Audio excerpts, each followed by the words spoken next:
ओम जय मां आदिशक्ति। जय हो जगदम्बे। मेरा कोटि कोटि प्रणाम है उस पराशक्ति को, उस महामाया को, जिसकी कृपा की एक बूंद से, जिसके एक दृष्टिपात मात्र से ये संपूर्ण चराचर जगत, ये पूरा ब्रह्मांड स्पंदित होता है, चलता है। तो चलिए आज हम सब मिलकर उस आदिशक्ति, उस पराशक्ति, उस जगत जननी के सहस्र नाम के अथाह सागर में एक डुबकी लगाने का सौभाग्य प्राप्त करते हैं। और जानिए, ये सिर्फ नाम नहीं है, ये कोई साधारण स्तुति नहीं है। नहीं, ये तो वो जीवंत मंत्र हैं, वो शक्ति के पुंज हैं जिनमें पूरे ब्रह्मांड को बनाने की, चलाने की और संहार करने की शक्ति समाई हुई है। यकीन मानिए, एक एक नाम अपने आप में एक बीज मंत्र है जो हमारे अंदर सोई हुई चेतना को जगा सकता है। तो आइए चलिए उस परम शक्ति के रहस्य को छूने का एक प्रयास करते हैं। वो शक्ति, जरा सोचिए, जो पूरे ब्रह्मांड को अपनी बस एक चितवन से चलाती है। कल्पना करके देखिए उस शक्ति की, जिसके एक संकल्प से, बस एक विचार से अनंत ब्रह्मांड पैदा हो जाते हैं, और जिसकी कृपा की एक छोटी सी बूंद भी भक्तों को मोक्ष का परम पद दिला देती है। तो आज हम सब मिलकर उस मां ललिता त्रिपुर सुंदरी के श्री चरणों में बैठते हैं, अपने मन को एकाग्र करते हैं और उनके विराट स्वरूप और उनके अलौकिक सौंदर्य का ध्यान करते हैं। हो सके तो अपनी आंखें बंद कर लीजिए और उस मां के स्वरूप को अपने हृदय में उतारने की कोशिश कीजिए। अब हम सहस्त्रनाम के पहले दिव्य श्लोक में प्रवेश कर रहे हैं। इस एक ही श्लोक में भगवती के 5 अद्भुत नाम हैं जो उनके पूरे स्वरूप का परिचय देते हैं। अपने हृदय को खोलकर पूरी श्रद्धा के साथ इन दिव्य ध्वनियों को सुनिए। ओम श्री माता, श्री महाराज्ञी, श्रीमत् सिंहासनेश्वरी, चिदग्निकुंड संभुता, देव कार्य समुद्यता। तो चलिए इन नामों के अमृत में गोते लगाते हैं। पहला नाम श्री माता। श्री का मतलब क्या है? श्री मतलब ऐश्वर्य, सौंदर्य, लक्ष्मी, कृपा, सब कुछ। और माता, वो सिर्फ हमारी माता नहीं, वो परम जननी है, देवताओं की भी माता, असुरों की भी माता, इस पूरे ब्रह्मांड की माता हैं वो। और वो सिर्फ जन्म नहीं देती, वो हमारा पोषण भी करती हैं। एक माँ की तरह हमारी लाखों गलतियों को माफ भी कर देती हैं। फिर दूसरा नाम श्री महाराज्ञी। अरे वो सिर्फ माता नहीं, वो तो महान साम्राज्ञी हैं, सारे लोकों की, अनंत ब्रह्मांडों की एक ही महारानी। उनका राज चलता है हर कण पर, हर परमाणु पर। उनकी इच्छा के बिना पत्ता भी नहीं हिलता। याद रखिएगा। तीसरा नाम श्रीमत् सिंहासनेश्वरी। जब वो साम्राज्ञी हैं तो उनका सिंहासन भी तो वैसा ही भव्य होगा। वे उस परम सिंहासन पर बैठी हैं जहां से वे पूरी सृष्टि को चलाती हैं। और ये सिंहासन सोने चांदी का नहीं, ये धर्म और सत्य का सिंहासन है। चौथा नाम बड़ा ही रहस्यमयी, चिदग्निकुंड संभुता। इसका मतलब है वे चेतना की, ज्ञान की अग्नि से प्रकट हुई हैं। वो कोई भौतिक शरीर नहीं, बल्कि वो साक्षात चैतन्य हैं, ज्ञान का स्वरूप हैं। वो अग्नि है जो हमारे अज्ञान को जलाकर राख कर देती हैं। और पांचवा नाम देव कार्य समुद्यता। वे धर्म की स्थापना के लिए और देवताओं के काम को पूरा करने के लिए हमेशा तैयार रहती हैं। जब जब धर्म पर संकट आता है, जब जब अधर्म बढ़ता है, माँ किसी न किसी रूप में आकर धर्म की रक्षा करती हैं। अब दूसरे श्लोक में माँ के अलौकिक तेज और उनके दिव्य शस्त्रों का वर्णन सुनिए। ये श्लोक हमें जीवन जीने का एक बहुत बड़ा सूत्र सिखाता है। ध्यान से सुनिएगा। उद्यद भानु सहस्राभा, चतुर्बाहु समन्विता, राग स्वरूप पाषाढ़्य, क्रोधा कारांकुशोज्ज्वला। क्या अर्थ है इसका? उद्यद भानु सहस्राभा। जरा कल्पना कीजिए, सुबह जब एक सूरज उगता है तो सारा अंधेरा कैसे भाग जाता है ना? अब सोचिए, अगर एक साथ, एक ही पल में 1000 सूरज आसमान में उग जाएं, कितना प्रकाश होगा, कितना तेज होगा। बस मां का तेज ठीक वैसा ही है। वो तेज जो हमारे जन्मों जन्मों के अज्ञान के अंधेरे को एक पल में खत्म कर देता है। चतुर्भाव समन्विता। उनकी 4 भुजाएं हैं जो हमें धर्म, अर्थ, काम और मोक्ष, जीवन के इन चारों पुरुषार्थों को देने का आशीर्वाद हैं। और अब देखिए उनके हाथों में क्या है, इसका रहस्य समझिए। एक हाथ में है राग स्वरूप पाषाढ़्या, यानी प्रेम का फंदा। इस प्रेम की डोरी से वो अपने भक्तों को अपनी तरफ खींच लेती हैं। और जानते हैं, ये वो बंधन है जो आपको दुनिया के सारे बंधनों से आजाद कर देता है। और दूसरा हाथ, उसमें है क्रोधाकार अंकुशोज्ज्वला, क्रोध रूपी अंकुश। पर यह क्रोध किस पर? यह अधर्म पर क्रोध है, दुष्टों पर है, हमारे अंदर बैठे अहंकार के हाथी पर है। जैसे एक महावत अंकुश से पागल हाथी को काबू करता है ना, वैसे ही माँ इस अंकुश से हमारे अहंकार को, हमारी गलत इच्छाओं को काबू में करती हैं। क्या गजब का संतुलन है, देखिए, प्रेम और अनुशासन का। माँ का ये स्वरूप हमें एक बहुत गहरा संदेश देता है। हमें भी अपने जीवन में इसी संतुलन को लाने की कोशिश करनी है। तो आइए एक पल के लिए रुकते हैं और सोचते हैं कि हम अपने जीवन में इस संतुलन को कैसे ला सकते हैं। कैसे हम अपने प्रियजनों पर प्रेम भी लुटाएं और जरूरत पड़ने पर उन्हें सही रास्ता दिखाने के लिए अनुशासित भी करें। ये एक बहुत बड़ी साधना है जो हमें माँ से ही सीखनी है। अब हम तीसरे श्लोक की तरफ बढ़ते हैं, जिसमें माँ की सृष्टि लीला का एक बहुत ही गूढ़ और अलौकिक रहस्य छिपा है। ध्यान से सुनिए और इस रहस्य को अपने अंदर उतरने दीजिए। मनोरूपेक्षुकुदंडा पंचतन मात्र सायका निजारुण प्रभापूरमज्जद ब्रह्मांड मंडला। देखिए कितना गहरा, कितना अद्भुत प्रतीक है।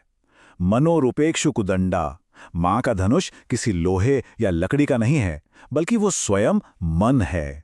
वो मन जो गन्ने की तरह मीठा भी है और जिसमें संकल्प की अटूट शक्ति भी है।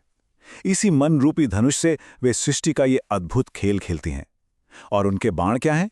पंचतन्मात्र सायका। उनके 5 बाण हैं: शब्द, स्पर्श, रूप, रस और गंध।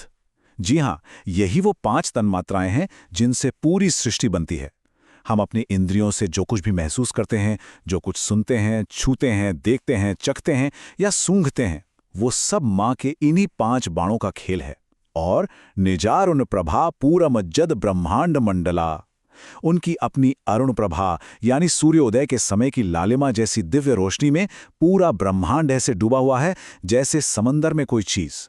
ये लाल रंग सृष्टि का, शक्ति का, प्रेम का प्रतीक है। इसका मतलब है कि पूरी सृष्टि उन्हीं की शक्ति में, उन्हीं के प्रेम के सागर में तैर रही है। अभी तक हमने माँ के विराट स्वरूप और उनकी शक्ति को जाना। अब यहां से उनके अलौकिक दिव्य सौंदर्य का वर्णन शुरू होता है। मैं आप सबसे निवेदन करूंगा, अपनी बाहरी आंखें बंद कर लें और अपने मन की आंखों से, अपनी कल्पना से इस दिव्य स्वरूप का दर्शन करने की कोशिश करें। चंपा का अशोक पुन्नागा सौगंधिका लसत कचा कुरुविंद मणि श्रेणी कनत कोटीर मांडिता। माँ के केश वो साधारण नहीं है। चंपा, अशोक, पुन्नाग, सौगंधिक कलश सतकचा। चंपा, अशोक, पुन्नाग जैसे दिव्य सुगंधित फूलों से उनके काले घने घुंघराले केश सजे हुए हैं। कल्पना कीजिए उस सुगंध की।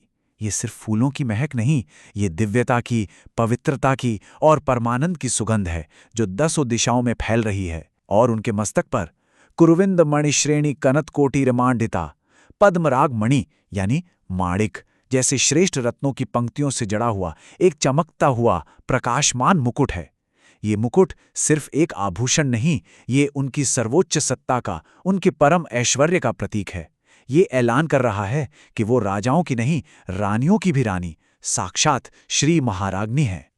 अब अपना ध्यान माँ के केशों से थोड़ा नीचे, उनके ललाट और उनके चांद जैसे मुख पर लाइए। सुनिए उस दिव्य शोभा का वर्णन। अष्टमी चंद्र विभ्राज दलिका स्थल शोभिता मुख चंद्र कलंकाभम मृगनाभिविशेषकम। उनका ललाट कैसा है? अष्टमी चंद्र विभ्राज दलिका स्थल शोभिता, अष्टमी के चांद जैसा। क्यों? क्योंकि पूर्णिमा का चांद तो पूरा होता है, पर अष्टमी के चांद में एक खास आकर्षण, एक विशेष कला, एक रहस्यमयी सुंदरता होती है। माँ का ललाट ठीक वैसा ही पूर्ण, प्रकाशमान और आकर्षक है, जो सुंदरता की पराकाष्ठा है। और उनका मुख, वो तो स्वयं चंद्रमा है। मुख चंद्र कलंका भुमृगनाभिविशेषकम। उस मुख रूपी चंद्रमा पर कस्तूरी का तिलक ऐसे सजा है जैसे चांद पर कोई दाग हो। पर यह साधारण दाग नहीं, ये तो सुंदरता का तिलक है। ये दाग भी उनकी शोभा को कम नहीं करता, बल्कि 1000 गुना बढ़ा देता है। ये इतना मनमोहक है कि भक्त का मन बस उसी में अटक जाता है। ये हमें बताता है कि माँ के दिव्य स्वरूप में कोई भी चीज साधारण नहीं रहती, हर चीज सौंदर्य बन जाती है। जब हम माँ के इस अद्भुत सौंदर्य का ध्यान करते हैं तो हमारी अपनी देखने की दृष्टि भी सुंदर होने लगती है। तो आइए खुद से पूछते हैं, क्या हम इस दृष्टि को अपने जीवन में उतार सकते हैं? क्या हम अपने आसपास की प्रकृति में, एक खिले हुए फूल में, बहती हुई नदी में, एक बच्चे की मुस्कान में, हर रचना में उस माँ के सौंदर्य की झलक, उस दिव्यता को देख सकते हैं? कोशिश कीजिए, क्योंकि हर सुंदर चीज में उसी परम सुंदरी माँ की ही परछाई है। अब आइए देवी की भ्रिकुटियों और उनके करुणा से भरे नेत्रों की इस काव्यात्मक महिमा में डूब जाएं।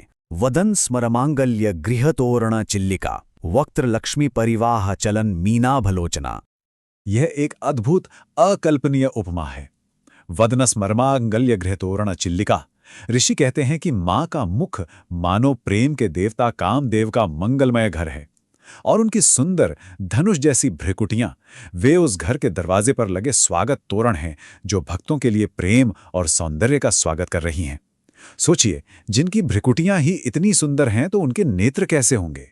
वक्त्र लक्ष्मी परिवाह चलन मीनावलोचना। उनके चंचल सुंदर नेत्र ऐसे लगते हैं मानो मुख के सौंदर्य रूपी महासागर के साफ पानी में दो मछलियां खेल रही हों, तैर रही हों। ये उनकी कृपा बरसाती, चंचल और जीवन देने वाली दृष्टि का प्रतीक है। उन नेत्रों में असीम आकर्षण, असीम करुणा और असीम वात्सल्य भरा हुआ है। अब अपने ध्यान को माँ की सुंदर नासिका और उनके चमकते हुए नासा आभूषण पर केंद्रित करें। नवचंपक पुष्पाभ नासादंड विराजिता, ताराकांति तिरस्कारिनासाभरण भासुरा। नवचंपक पुष्पाभा नासादंग विराजिता। उनकी नासिका की सुंदरता की तुलना ताजे खिले हुए चंपा के फूल से की गई है। जैसी कोमलता, जैसी सुंदरता और जैसी दिव्य बनावट उस फूल की होती है, वैसी ही शोभा माँ की नासिका की है। और उस सुंदर नासिका पर जो आभूषण है वो तो और भी अद्भुत है। तारा कांति तिरस्कारिना साभरण भासुरा। उनका नासाभरण, उनकी नथ इतनी तेजस्वी है, इतनी प्रकाशमान है कि उसकी एक चमक के आगे आकाश के करोड़ों तारों की मिलीजुली चमक भी फीकी पड़ जाए, तुच्छ लगे। यह उनके दिव्य तेज का, उनके अलौकिक सौंदर्य का एक और प्रमाण है। अब हम 8वें श्लोक पर आते हैं। इसमें सिर्फ माँ के कानों के आभूषणों का वर्णन नहीं है, इसमें तंत्र का सबसे बड़ा रहस्य, शिव और शक्ति का एक होने का रहस्य छिपा है। अत्यंत ध्यान से सुनिएगा। कदम्ब मंजरी क्लिप्त कर्णपूर मनोहरा, ताटंक युगली भूत तपनोडुप मंडला। कदम्ब मंजरी क्लिप्त कर्णपूर मनोहरा। उनके कानों में कदम्ब के फूलों के गुच्छों से बने कर्ण फूल हैं जो भक्तों के मन को मोह लेते हैं। कदम्ब का फूल भगवान शिव को भी बहुत प्रिय है। और अब सबसे गहरी, सबसे रहस्यमयी बात, ताटंक युगली भूत तपनोडुपमंडला। उनके कानों के जो दो मुख्य कुंडल हैं जिन्हें ताटंक कहते हैं, वो जानते हैं क्या है? वो स्वयं सूर्य और चंद्रमा हैं। उनके दाहिने कान का कुंडल सूर्य है और बाईं कान का चंद्रमा। ये क्या है? ये कोई साधारण गहनों का वर्णन नहीं है, ये तंत्र का सबसे बड़ा रहस्य है। ये शिव और शक्ति के एक होने का, अर्धनारीश्वर स्वरूप का महान प्रतीक है। सूर्य जो तेज है, दिन है, जो शिव का प्रतीक है, और चंद्रमा जो शीतलता है, रात्रि है, जो शक्ति का प्रतीक है। माँ ने दोनों को, सूर्य और चंद्र को, अपने आभूषण बना लिया है। इसका मतलब साफ है, शिव और शक्ति अलग नहीं हैं, वो शिव से एक हैं। वो स्वयं शिव शक्ति का एकीकृत स्वरूप हैं। 9वें श्लोक में हम माँ के कपोलों यानी उनके गालों और उनके होठों के अनुपम अतुलनीय सौंदर्य की वंदना करेंगे। पद्मराग शिला दर्श परिभावी कपोल भू, नवविद्रुम बिंबश्री न्यक्कारी रदनच्छदाह। पद्मराग शिलादर्श परिभावी कपोल भू। पद्मराग मणि यानी रूबी दुनिया के सबसे श्रेष्ठ रत्नों में से एक है। कल्पना कीजिए, अगर उस मणि को घिसकर उसका आईना बनाया जाए तो वो कितना चमकीला, कितना साफ होगा। ऋषि कहते हैं कि माँ के कपोल, उनके गाल, उस मणि के आईने की चमक को भी मात दे देते हैं, उसे भी फीका साबित कर देते हैं। और उनके ओष्ठ, नवविद्रुम बिंब श्री न्यक्कारी रदनच्छदा। उनके होठों की लालिमा और कोमल सुंदरता ऐसी है कि उसके सामने दुनिया की सबसे लाल चीजें, ताज़ा मूंगा और पका हुआ बिंबा फल भी अपनी सुंदरता खो बैठते हैं, फीके पड़ जाते हैं। ये परम सौंदर्य की वो ऊंचाई है जिसकी तुलना करने के लिए इस दुनिया में कोई चीज ही नहीं बची है। और आज के इस दिव्य विवेचन के अंतिम 10वें श्लोक में हम माँ की दंत पंक्ति और उनकी दिव्य सुगंध का वर्णन सुनेंगे, जो साक्षात ज्ञान और सार्वभौमिक आकर्षण का प्रतीक है। शुद्ध विद्यांकुराकार द्विज पंकित द्वयोज्वला, कर्पूरवीटी कामोद समाकर्षी दिगंतरा। शुद्ध विद्यांकुराकार द्विज पंक्ति द्वयोज्वला। उनके 32 दांतों की उज्ज्वल पंक्तियां सिर्फ दांत नहीं हैं, वे साक्षात शुद्ध विद्या यानी श्री विद्या, जो कि परम ज्ञान है, उसके अंकुर हैं। जैसे बीज से अंकुर फूटता है, वैसे ही माँ के दंत पंक्ति से ज्ञान का प्रकाश फूट रहा है। इसका गहरा मतलब यह है कि माँ के मुख से निकला हर शब्द ज्ञान का स्रोत है, हर शब्द वेद है, हर शब्द मंत्र है। उनकी मुस्कान से ही ज्ञान प्रकट होता है। और कर्पूर विटिका मोद समाकर्षि दिगंतरा, माँ के मुख में कपूर आदि सुगंधित चीजों से बना तांबूल है, और उसकी दिव्य सुगंध इतनी तीव्र, इतनी मनमोहक है कि वो 10 दिशाओं को, पूरे ब्रह्मांड को अपनी ओर खींच लेती है। यह उनकी सार्वभौमिक आकर्षण शक्ति, उनकी कृपा का प्रतीक है। जो भक्त उनके पास जाता है वह उनकी दिव्य सुगंध और ज्ञान से सराबोर हो जाता है। ज्ञान और दिव्य सुगंध का ये मेल कितना अद्भुत है। इस अंतिम श्लोक से हमें ये प्रेरणा लेनी है। आइए हम सब माँ के चरणों में प्रार्थना करें। हे माँ, जैसे आपके मुख से ज्ञान और सुगंध निकलती है, वैसी ही कृपा हम पर भी करें कि हम अपने वचनों को सत्य, ज्ञान और पवित्रता से भर सके। हमारी वाणी से अमृत बरसे, हमारी वाणी दूसरों को आकर्षित करे, उन्हें शांति दे, ना कि किसी को कष्ट पहुंचाए। ऐसी कृपा करो माँ। तो भक्तों, आज हमने माँ ललिता त्रिपुर सुंदरी के इन पहले 10 दिव्य नामों के महासागर में बस एक छोटी सी डुबकी लगाई है। आज हमने उनके मातृत्व और उनकी संप्रभुत्व को महसूस किया। हमने उनके 1000 सूर्यों जैसे तेज को और मन से सृष्टि करने की अद्भुत शक्ति को समझा। हमने उनके नख से लेकर शिक तक के अलौकिक सौंदर्य का ध्यान किया। और आखिर में हमने ये जाना कि उनका स्वरूप ही परम ज्ञान और दिव्य कृपा का अनंत सागर है। इन दिव्य नामों का रोज स्मरण और चिंतन हमारे जीवन में दिव्यता, शांति और सकारात्मक ऊर्जा लाता है। यदि आप इस ज्ञान की यात्रा को आगे भी जारी रखना चाहते हैं तो अपना प्रेम और आशीर्वाद दिखाएं और टिप्पणी में जय मां आदिशक्ति जरूर लिखें, ताकि ये दिव्य ध्वनि चारों ओर गूंज उठे। मां भगवती आप सबका कल्याण करें। जय मां आदिशक्ति।